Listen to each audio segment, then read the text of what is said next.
It's Kostrinsky again. Everyone knows me as Kaz in the industry.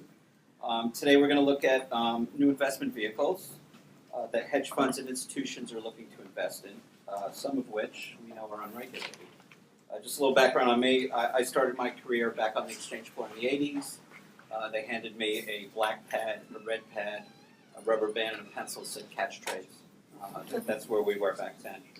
Since then, we went through CMS, we've gone through FIX, at least in the trading markets, and now the industry is looking to implement blockchain and DLT technologies and really create a new ecosystem and probably new products that we're all going to see coming out. With that, today we're going to kind of look at the Bitcoin ETFs that we've seen come out and maybe not get approved, cryptocurrencies, and future products coming down the pike. So let's start with ETFs. Early this year, we saw the SEC reject both the BATS Winklevoss filing and also Nysiarka had the Solidex filing. So with that, I'm going to turn to Sanjiv. What are some of the concerns that the SEC had with respect to the Bitcoin ETF filing? Sure. So I think it's good to kind of talk about the decision that's happened, because one of the key things that I think in order for Bitcoin and cryptocurrency to kind of get into mainstream, and what I mean by mainstream is sort of mass adoption of it, is the regulators, and you've heard a bit of this conversation, are essentially in the role of trying to protect both the investor, the consumer, right in the market. And where they don't have the comfort, at least from my point of view and my perspective, is on kind of a couple of things. One is that they don't feel that there is sufficient transparency among the different exchanges.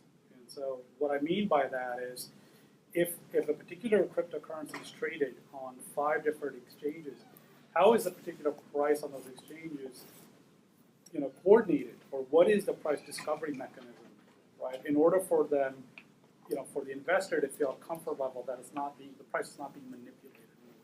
So that's kind of one thing, right? So how is the transparency, the price, is there sort of a fair way, a fair process in place, right? The second element of this is about the regulation, right? Because unlike many of the traditional products and things that they today are, administer or are regulating, with cryptocurrencies, it's a seamless border. Many of these exchanges are outside of the jurisdiction. And having lived this evolution of different regulations that's come down the pipe from early 2000, even with Dodd-Frank, what you find is that the regulation hits the U.S. jurisdiction borders, and then it starts to get gray. And so the way the U.S. regulators have been pushing is they look at, well, what's the jurisdiction the other side? Is it comparable to the rules and regulations? That argument hasn't been made. And I know, because I haven't done that in Dodd-Frank side, many jurisdictions who wanted to have that, that interaction with the U.S. clients made those arguments with the regulator and participated in that. So I think there's a void in that element of it. So it's about the surveillance of the local regulator or the local market to show that there's some level of protection in place, right? So to me, those are the key things. The third area is the movement of the price. The movement of the price in Bitcoins, it's such an astronomical level. It's not traditional to what you'd naturally see in the market. So one of the scares of the process is that anything that moves up that fast can also fall that fast, right? So there are certain sophisticated investors, and then there are non-retail, called retail investors, who may or may not have the knowledge or the capabilities to kind of make that assessment. And this is where the regulator comes in, and I was having a debate with somebody in the audience. It's like, at what point does protection cross the boundary to choice? If I, as an individual, decide to choose and I want to take that risk, is it my choice, or is the government coming and say, look, you can't waste all your money on this because it's a risky bet? And I don't know what the right answer for that. But to me, those are the core areas where where the regulators still don't have a comfort to kind of come out and apply. Okay, any thoughts on the regulatory piece of it?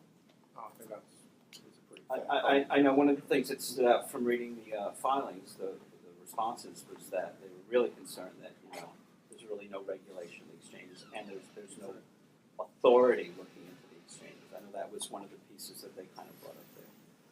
Just on the other thing, so taking a look today, what are some avenues that you see that investors can possibly invest? I know there's some ETFs overseas. Like what are the availability that people can get invested into the ETF world?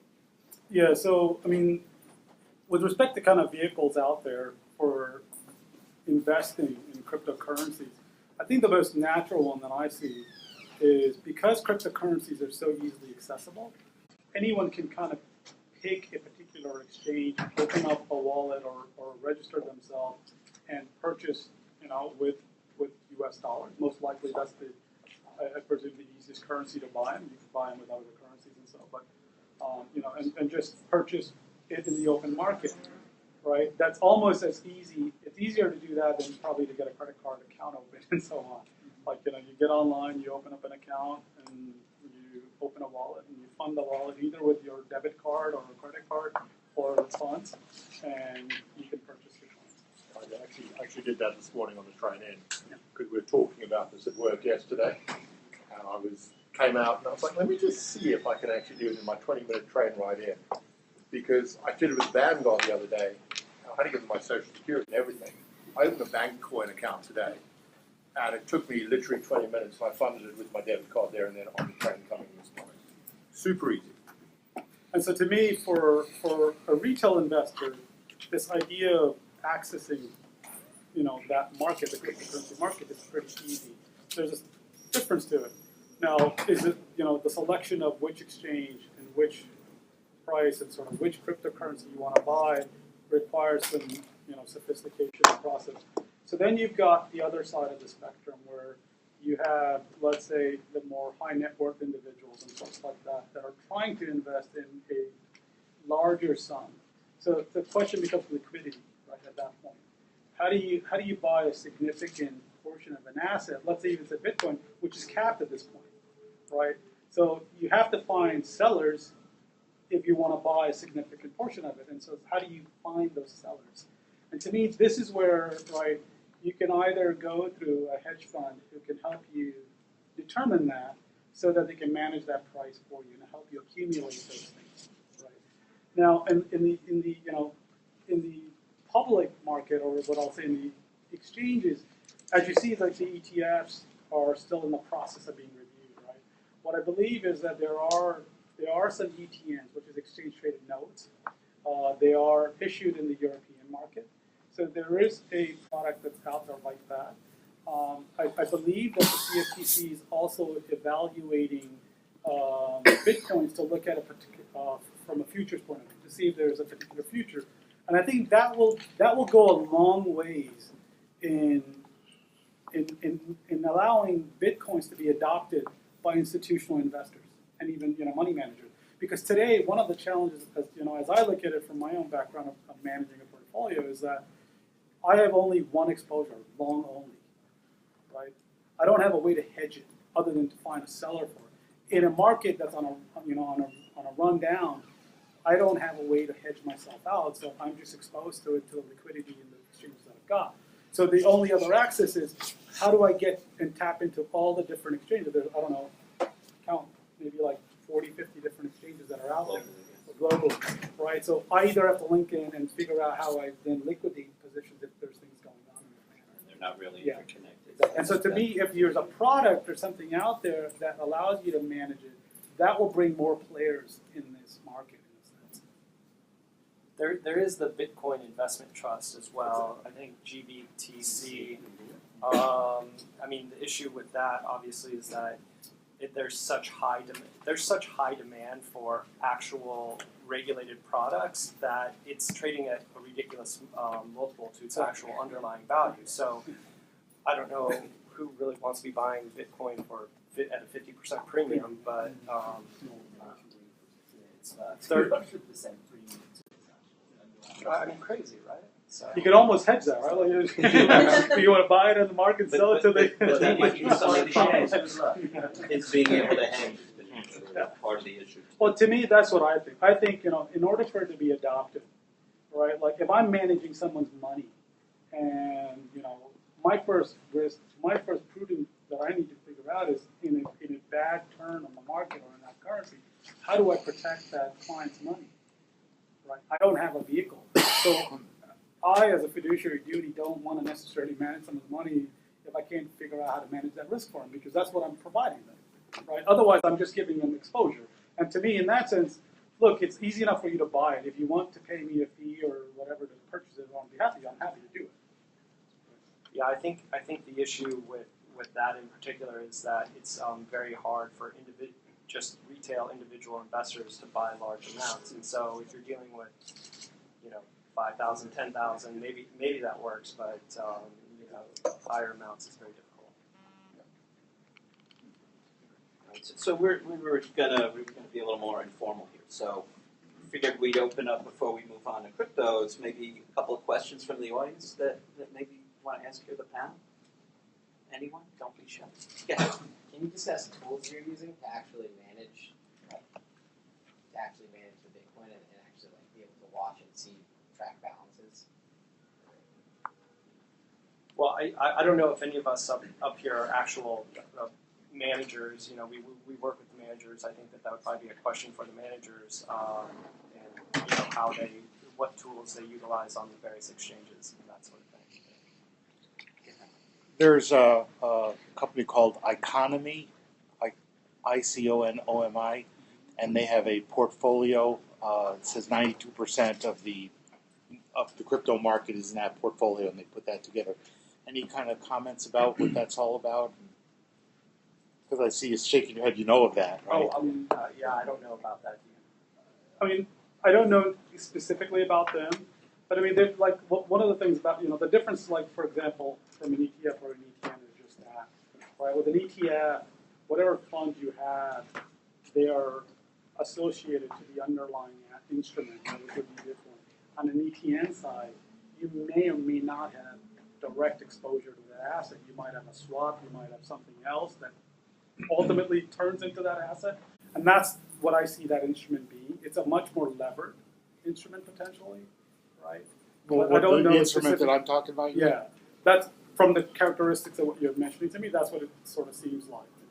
Okay, it actually seemed more like an ETF to me in that these are the percentages of each one of the cryptocurrencies that are in there, and there's like a list of 40 or 50 currencies. So it's an index. I mean, there is an an index, right? Yeah, but I mean, the CBO, I believe the CBOE or so has an index of Bitcoins, which you can see. So that's not having an index is pretty straightforward. You'll see that. Okay.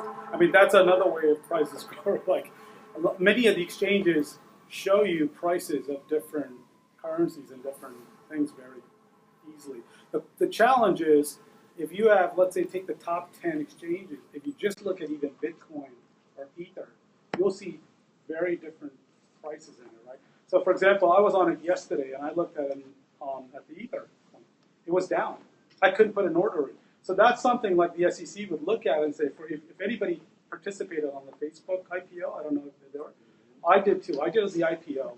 My broker, IPO just broke down, right, the process.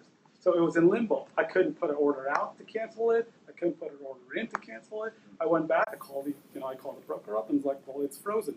At the ultimate end, found out you didn't get the shares, right? And so then it's like, okay, fine, transparency. Go back to the SEC and say, well, who did? And tell me where in time interval did my order come in, which is a thing that you could ask a broker. There's no one like that to sort of do that on the exchange today. Like, so that was a perfect example of one. If you wanted to sell your Ether yesterday, it was blocked. Still today. That's what Right, so I can't even liquidate it. Yeah. And those are some of the challenges in kind of that world at the moment because it's still maturing. Yeah, I think the thing is, we aren't talking about new products yet. We are talking about new processes and frameworks to access existing product types. Yeah, the euro was a new currency that came out. Cryptocurrency is a new currency. Unfortunately, it doesn't have many of the same characteristics of the euro because it's not linked to an interest rate. It's not linked to the GDP of a region. But it's a currency, and so for us, it's a currency, and all the characteristics of currency, and we manage and think about it like we think about a currency. We don't have the tools and the frameworks that necessarily we'd be looking for to manage that, and our clients, the people we advise, we're looking to manage it. And that's a key difference, and that's what we're talking about here, is it's not necessarily a new product, but the processes you need to have in place to manage it are new, because of the framework, the tools that exist at this point in time. Does that make sense? It's kind of bold statement because everybody's like blockchain. But the fact is, I haven't seen a new financial product come from blockchain. Because I became a markets guy by trading. Before I became a consultant, that's what I was. Same as everybody else with capital markets people. That's what we live and breathe in different guises. So a product is something, it's an equity, it's a share, it's something I can do a derivative on. But we haven't seen a new product come out. We've just seen a new digital format of a security which we can't manage in the way that we do at the moment. And that's the challenge for the industry and what the industry needs to do. The other question, you mentioned earlier that it's easy to invest, 10,000, but how harder or big a number. Besides adding zeros to the check that you sent to fund it, what specifically needs to happen before one can invest in a larger number? Can you just do it now, basically? I mean, you take bigger risks. Well, through the mechanism now. A lot of it comes from the exchanges. The exchanges don't let individuals invest more than X amount of dollars per day, and so I guess you could have, go to 40 exchanges, have 40 accounts there, and fund small amounts in each account to get up to larger numbers. But part of the reason for that is some of the other issues that we've been talking about throughout the rest of the day and on the rest of the panels. The main one being AML. So all of these exchanges are extremely aware of the AML issues, and so making sure that, number one, identity, and then number two, that kind of amounts are coming in small amounts so that there's no sort of money laundering kind of going along with it. It's all at the exchanges. If you can go out and find someone who has 100 Bitcoins and is willing to sell you off exchange 100 Bitcoins, then yeah, you should go out and do that, and the numbers there can be very big. But how do you find those people? Outside of the exchanges, it's probably, for normal people, it's probably going to be very hard to find those people. Definitely. So we'll segue here to kind of more the crypto conversation. So, currently yesterday there was the article in the Wall Street Journal about, the Bitcoin community's kind of split on, virtual currency and, how they're going to do it over the summer. There's that argument going on much last week. We know the ICO market's in a frenzy. Bancor raised $153 million last week in just under 2.5 hours. And it seems to be an unregulated market. And when you look at DC, it seems to be regulatory jumble down there. So, and are we defining it as a currency? Is it security? Is it a commodity? Kind of, it's up in the air, and it's hard for a lot of institutions and hedge funds to make real keen decisions on what they're going to do until we see that framework go. So Bart, I'm going to turn to you. So institutional investors, are they making investments in the private cryptocurrency fund vehicles, and how are they going about them? Sure, yeah. So, our law firm focuses on investment funds in general, specifically on cryptocurrency funds. And so we launched a cryptocurrency fund 3 years ago. At that point in time, we're trying to figure out, regulatory items and operational items.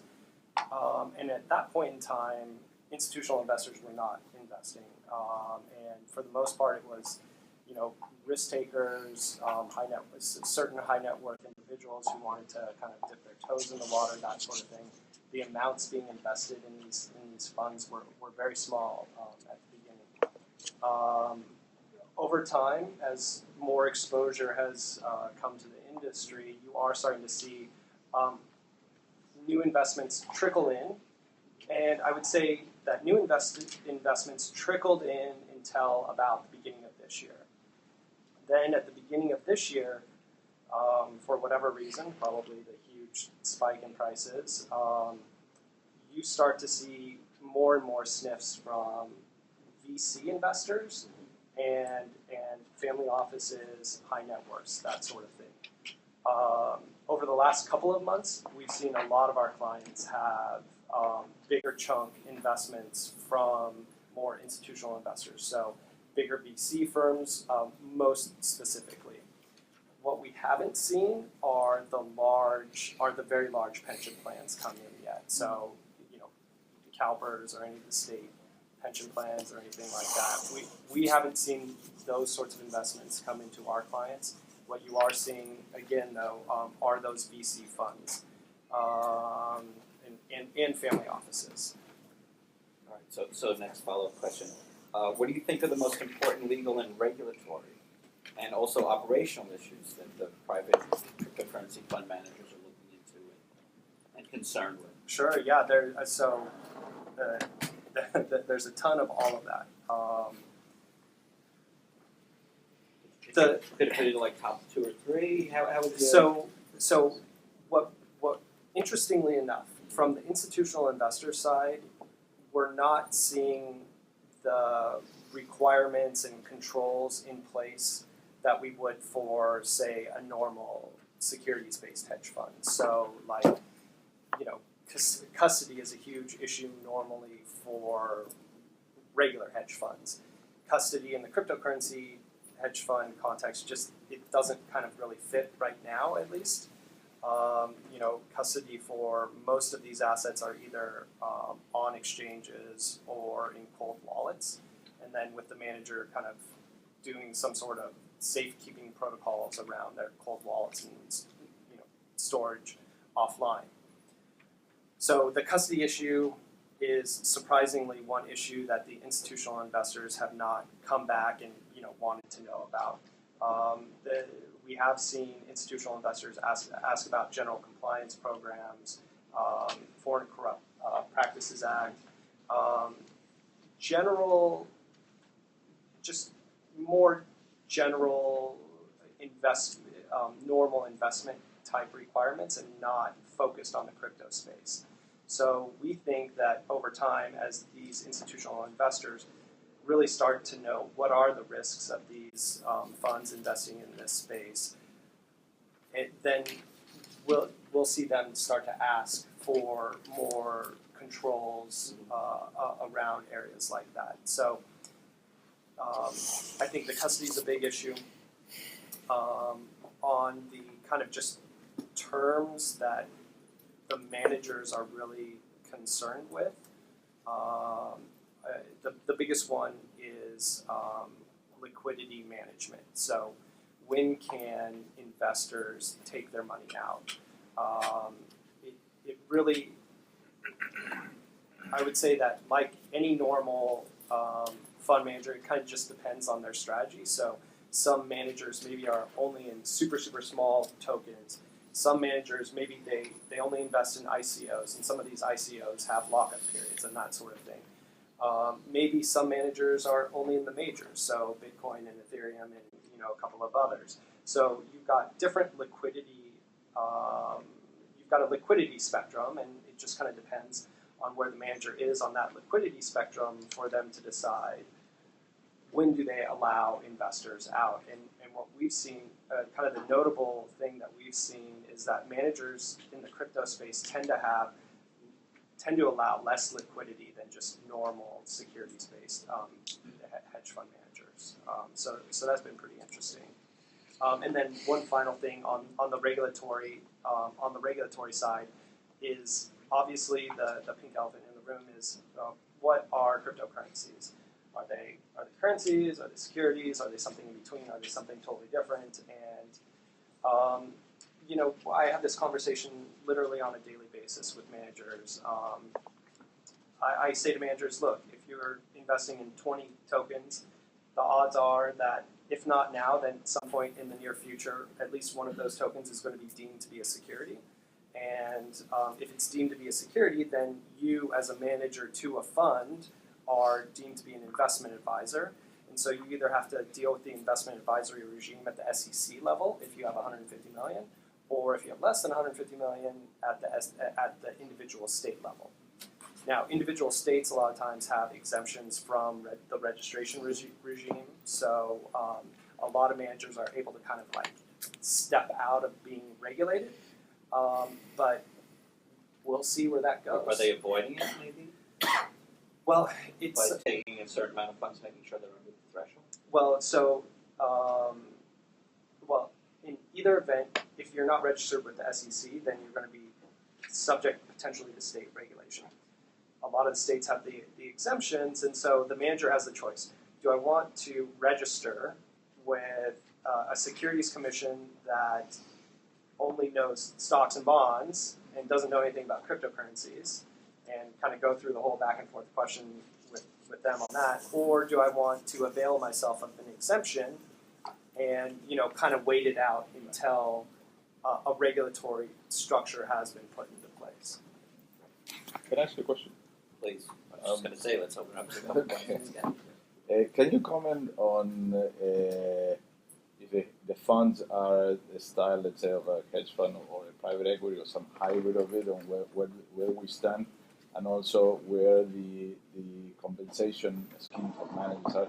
Is the 220 something that holds? Is something different? Is a different share? What do you see? Yeah, well, we see it all along the whole spectrum in terms of VC style or VC PE style or hedge fund style. Like with any strategy, you've got some groups who are like high frequency trading, arbitrage sort of thing. You've got very deep value guys who want to invest over 10-year periods of time, and then other strategies too, where managers may invest in the underlying company, if there's a company, something like Ripple, and the currency itself. So that's kind of like a hybrid model. So managers are all across that spectrum, and we're talking to all of them. In terms of fees, what we're seeing on the fee side, generally on the asset management fee, 2% is kind of holding pretty steady there. Whereas in other strategies, maybe you're getting downward pressure on that management fee. In the crypto space, it's staying at 2%, maybe even going up to 2.5. On the performance side, that's where you see a lot of variability. And one of the interesting things about this particular kind of like asset class, if you will, is the return profile has been off the charts. And so So what we've seen a lot are these graduated performance fees. So like maybe it's a 20% performance fee on all returns up to 50% return, and then something higher after that. Maybe another question? Go ahead, back here. Can you comment a little bit on the secondary transfer aspect of it? I think a lot of the ICOs are advertised as being more liquid than normal private investments, but assuming it goes down the security route, what do you see? Yeah, that's a very interesting question. There are some that kind of have that lockup period, and then you have to, and then if you transfer, it has to be transferred to, if you're a non-U.S. person, it has to be transferred to a non-U.S. person. If you're a U.S. person, maybe you can transfer it to non-U.S. persons, that sort of thing. It really just depends on the individual token and what kind of the rules are in place. For the most part, we, like our clients, aren't as involved in that aspect of it. But yeah, I think that's going to be. I guess who keeps track of that, right? Who would be the person? Well, that's the question. That's the custodian and exchange, yeah, right? Exactly. These are infrastructures that still need to be built here, right? I think we're kind of in our. And that opens up I'm sorry. that opens up the exact sort of issue. So there's one way is that you purchase it from the particular exchange. The other, which is what I call kind of the wild west, is the open way. Is you and I could decide that you want to transfer bitcoins or currencies or tokens or something. You can deliver them to my account, to my wallet on this particular exchange, as long as they're acceptable for it. And that would come in without having to go into the exchange in a sense. And that is an open area, right? And it varies. I think as firms are getting more sophisticated and starting to see the identity of who their user base is on their network, they're starting to be more sophisticated in building those. If they're U.S. persons, they're restricted and based on kind of what technology is today, right? And then putting a pool for non-U.S. people offshore and things like that. But it's a gray area. I mean, you can transfer from one wallet to another very easily. All right, last questions. Okay, so let's pretend that this is a bubble, right? which is kind of liquid. Because if we go on Coinbase and we want to buy Bitcoin, let's say, and we look at Bitcoin the whole time, it'll show Bitcoin increasing from 2012 to 2017. It won't show 2009, early days of Bitcoin when it was fluctuating, when investors were having losses. It's kind of obvious we're in a bubble. So say we are in a bubble, what happens to the ICOs, what happens to investors who purchase companies that rely on Ethereum or rely on Bitcoin, and what kind of protections are there going to be in place in case the underlying currency fails? So, I mean, I could take the one on the ICO. So one of the things that I'm seeing in the ICO market is, at the moment, majority of them link themselves either to the Ether or the Bitcoin. Right? That's where they're underlying. So to your point, we can address the most obvious thing, which is the ICO value is going to fluctuate with those two underlying assets as they fluctuate. Unless they have significant project progress that's built up enough value to support it without those initial inception, value drivers. So to me, that's the key thing. With respect to the latter question of how do you protect yourself, that is the open question. There isn't anything to protect against the hedge in a downturn, right? So you're exposed, to that asset. You're long that asset. If it goes up, great. If it goes down, liquidity is what you can get out of. And if you don't have access to all those, different portals or exchanges, or a private buyer, you're stuck with that loss. Yeah, And that's the risk. I think the panel with the regulators earlier today was really helpful, and I think that you're exactly right. The regulators want to protect the investors. I think that at some point in time, we'll see some sort of regulatory structure emerge. I think it's very interesting because you do see a large number of people being very, very careful, not to touch America, but not to come anywhere close to the United States, because it's like the US is the most aggressive regulator in terms of jurisdiction and the way it wants to jurisdict more of the world than just the United States. So people are keeping very, very far away from it for that reason, because there is a cost to regulation for the people providing the services. So people are keeping far, far away from the US if they can, and their business model supports it. But yeah, you're not supported by a regulator at this point in time. All right, but why don't we move on and we'll come back. We'll have a final question. So finally, we figured we'd do a little bit of crystal balling here with the upcoming products that we think will get implemented into next year and the next couple of years. So Wynn, what are some characteristics of new products we are seeing being created with distributed ledger technology, and what does and does not work? Okay. So I'll go back to the point that I made earlier. So from a capital markets perspective, myself and a number of other people don't believe there are new products that are being created. There are new ways of accessing the new markets to get to products, but cryptocurrency is a currency, and I'm not a lawyer, so I can't get into that debate for regulator, but it's a currency that we're already transacting with. So what we believe is that it's not new products, but it's new services, because what distributed ledger technology or blockchain technology does, it removes friction in the middle and the back office. So the services that we're seeing are the services that remove friction. So in the clearing and settlement of securities, in the world of trade finance, in supply chain management. Can you imagine a world, and apologies for all your tax and audit people sitting in this room, and I know there's a lot of you, where the W-2 that is no longer sent by a company to the IRS and to you, and then you fill in your tax reform form, and it goes in and that gets reconciled by the IRS, and they come back to you, and we have all that paper trail around the W-2, and is it right?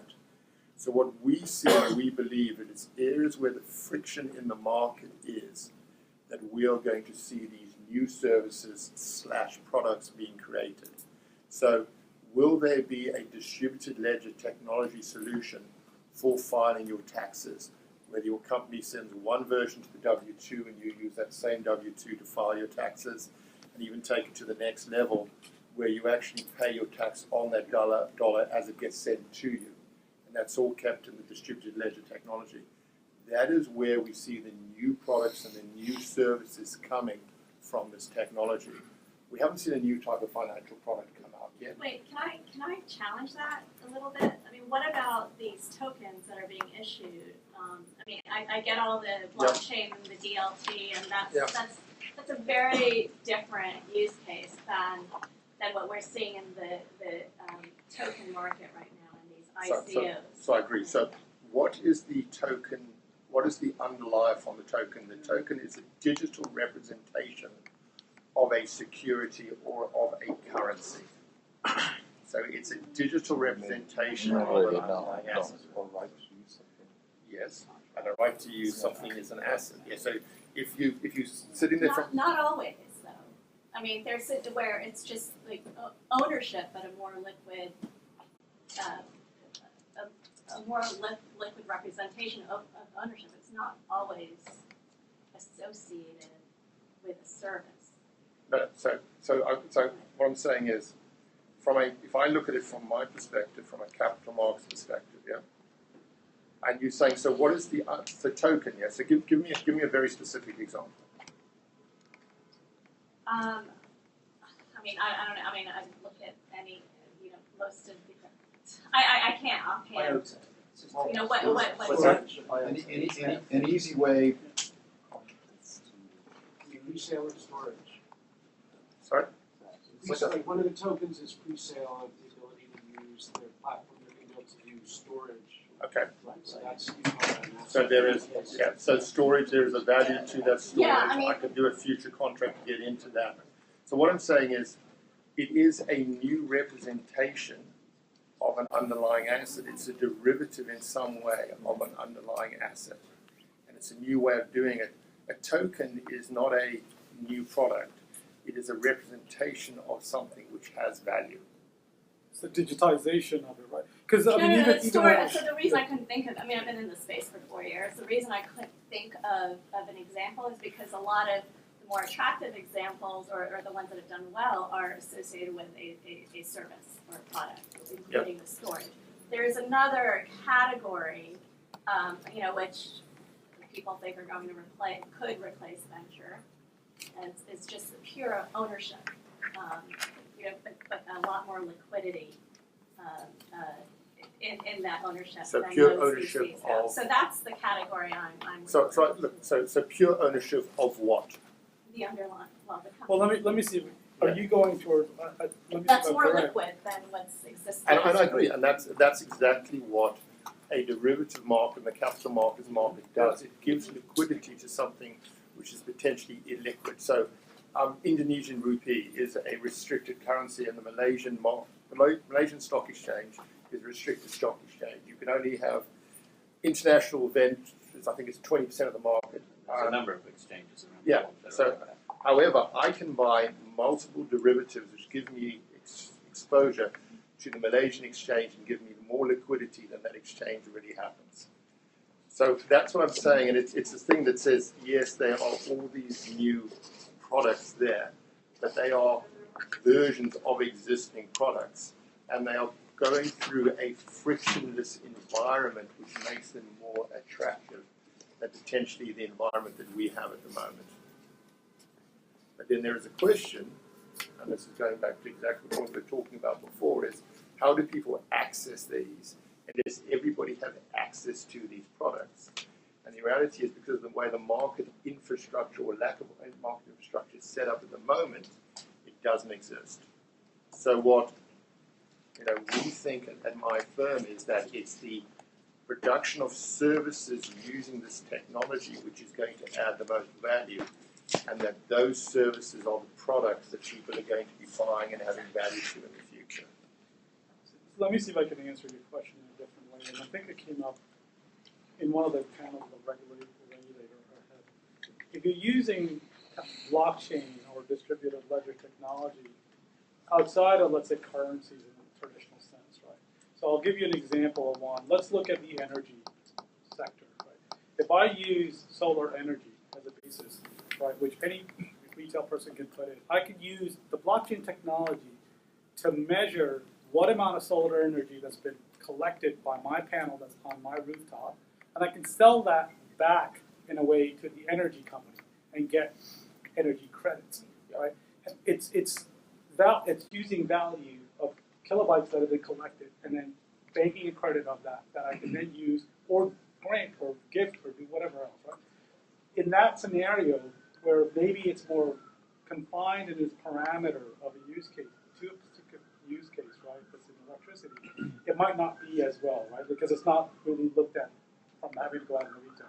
That in that scenario, absolutely. But when we start looking at cryptocurrencies, and the fact that it's a digital currency and you're exchanging value for goods and things like that, that's when you are getting into this whole idea. Like, I mean, a lot of the tokens that are being associated, what is the point of them? Right? They're showing ownership. They're showing some sort of value, which traditionally is the same thing. A stock is what? It's nothing more than an IOU on a piece of paper. Today, a token is just a digitized version of that. That's why the regulator is saying, look, if it acts or smells like a security, it's a security. I don't care what you're trying to make it look at. It's a security. That's why the IRS is saying, there's a question that says, if you go from being a paper-based IOU to a digitized thing, is there a tax event that we need to take? And if you're going to be doing that outside of region, what is the tax implication? Well, I don't know that. I'm not a tax guy, but those are the questions that are being asked at the moment.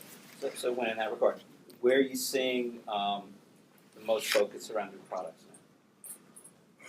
So really the focus on around new products is around the services industry where there is friction. And that is where we're seeing the most focus in new products. And when I'm using my definition of new products, not a different definition, my definition is it is around creating services to remove friction in the marketplace. And that really is what's happening. So it's a middle to back office products which are being created. And you look at the companies who we were talking about this earlier, Sanjiv and I, like, it was huge investment, and like you see the investment, maybe it looks like it's dropped off. The reality is because everybody's moved away from talking about creating new products to give you services, and they're actually doing it now. People are like really building out those new services using distributed ledger technology, and those are going to be new products that people are going to be buying in the next 12 to 18 months. Right, so I'm looking at the clock. Why don't we take a few more questions? And I saw a hand all the way in the back, so go ahead. Mine's in regard to these products. Do you see them as being products? For example, you went to the W-2 route. Yep. People doing this. Do you see this as being a product that somebody does this and auto-generates a W-2 and will automatically send it? So complying with the way that regulation works now and the taxes work now, do you see the products being built filling those holes of like, okay, we're just going to be able to automate it and do that? Or do you see it as like, okay, they're going to build new products that require the government or the IRS saying, okay, now we will accept, you can either send in a W-2 or you can send in this address where you're going to be doing, like, here's a specific type of smart contract you can deploy. Like, will we need the IRS to be able to adopt new technologies? Or do you see more products? I'm looking, is there a line or is it a both? Or so I think the reality is with these new services that I'm talking about, these products I'm talking about, they are only successful if they are a platform offering, where multiple people can access that platform and the ecosystem can access that platform. So yes, the reality is the cost of adopting a new platform is prohibitive for a number of people, and that's why change moves so slowly. So I think the reality is you're going to have two parallel streams. You're going to have people who are adopting it straight away and people who are the late adopters coming in. But the reality is it's going to be so cost advantageous that as soon as it gets there, people are going to start jumping on them and getting into it very quickly. But thinking that you can create two, and especially in our world, in the capital markets world, if I could move to a place where I could have a distributed ledger technology for securities processing, I would save billions in the industry. The reality is the cost of that adoption is going to be so high that switching over your systems. Yeah, I mean, it's going through sort of wave. I think there's a transformation wave occurring in the financial services space, which I see is they're looking internally to say, okay, how do I take a certain amount of manual processes and efficiencies with using blockchain technology? To me, that's wave one. Then wave two is, now that I've gotten that out, how do I make the experience with my customer richer, right? How do I enable them and to give them more choices? And that's sort of wave two. And then wave three to me is, how do I then push that to a social network, right? Because I don't think you drag a big, large organization like a JP Morgan or Wachovia to a public network overnight. You got to get them through stages and kind of get there. Got a question over here? Yeah, what is kind of limiting, the ability for investors or funds to short the market? I mean, is there not an effective borrowing market? I mean, if you got pools of liquidity sitting there somewhere in the world, can someone short and borrow? I mean, what's stopping this bubble from breaking? You don't know where that You liquidity need is. someone to lend you the asset. Well, why hasn't someone stepped into the breach then? Go ahead, you got your hand up. No, You sorry. wanna- Oh, I thought maybe I mean, it seems to me such an obvious, Because to me, if I missing think of a thing. traditional short, typically, right, you've got to get a broker or somebody who's long the asset to give you the asset on a contract. If you want to do that and there's a mechanism to do that, absolutely, but there isn't that mechanism. And that's why you've probably why seen not? this explosive grow, because there's no You could let mechanism out putting your pressure down. Bitcoin on Polonius, and the daily rate is about 15 basis points. So like you could earn an annualized deposit carry of about 50% if you want to put out offers. And if there is a market that's doing that, which kind of leads to the next question, like everybody who's invested in Coinbase at all, what's stopping them from lending it out and then earning this massive carry that's way worse than normal banks? I mean, I don't know. Yeah, no, I mean that's a great question. I believe, you were answering some of it is because you don't have everything on the network. Like there's cold wallets which are not on the network. So if they don't have those hashes in those networks, that's the whole point of it being, immutable. If I have a cold wallet and I have my particular hash, how are you going to lend an asset that's digital asset belongs to me on my phone? They Well, don't you actually. Yeah, no, they don't give you your private you have to have it on. keys, You have to have it on the exchange, Yeah. right? And so, yeah, I mean, How likely are you to give it to an exchange Yeah. if you know they're going to short it? Exactly. Yeah. Exactly. Yeah. Well, that's what I'm saying. Everybody kind of incentivized right now to let this thing run way up, and no one's incentivized really to let it go down. It's like well, I kind think of a that's rigged why system. like so many investors want to have a public product out there so that there can be both sides of the Exactly. trade. And like, isn't I think that the SEC is listening, probably not listening, or hasn't been going fast enough. But yeah, there's a huge demand for this. If you were let's say you were a big hedge fund who wanted to kind of write a derivative contract on this, then who's going to be your counterparty for the like CDS or whatever, right? And I don't know if any of the big banks want to write those sorts of products. Until you get a custodian in there, right? Because in order to short it, the other side wants to know that it's got the asset. Like if you and I did it and I'm long and I give it to you, But I how thought do I have the guarantee? the whole it's me idea of a giving you smart back? contract was to eliminate the need for a custodian. Why can't you write a smart contract for the underlying assets? I don't think that's as much interest in shorted as you think there is. Well, it should be. But you want an efficient market. You want the You can go market ahead to and actually short it, develop but, in a normal way. There should be. All right, I know we're running out of time here, so I just want to thank Bart, Sanjiv, Wynn, and a special thanks for Consensus for putting this together today. Thank you, everyone.